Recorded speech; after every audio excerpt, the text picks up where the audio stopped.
Are కృష్ణయ్యకు BC వర్గాల్లో ఉన్నటువంటి popularity రీత్యా ఏ రాజకీయ పార్టీ అయినా తమ వైపు తిప్పుకోవాలని ప్రయత్నం చేస్తారు.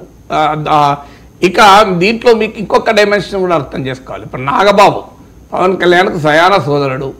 నాగబాబు కొరకు పవన్ కళ్యాణ్ చేసిన ప్రయత్నం కూడా మనకు తెలుసు. ఢిల్లీ కూడా వెళ్ళారు.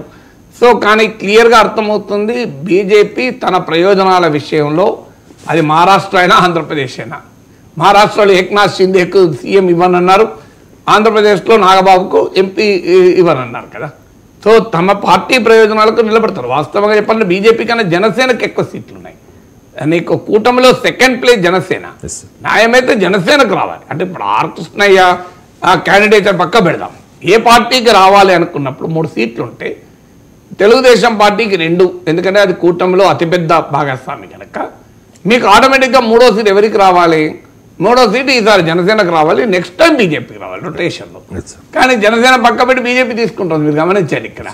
సో జనసేన తీసుకొని బీజేపీ తీసుకోవడం ద్వారా ఏ మెసేజ్ పంపుతోంది? Who is dominating? BJP is dominating. క్లియర్గా అర్థమవుతుంది. బీజేపీకి ఉన్న బలం ఎంత, ఎమ్మెల్యేలు ఎంత, జనసేనకున్న ఎమ్మెల్యేలు ఎంత. సో ఈ కూటమి అధికారంలోకి రావటానికి జనసేన కారణం, బీజేపీ కారణం కాదు కదా. మీకు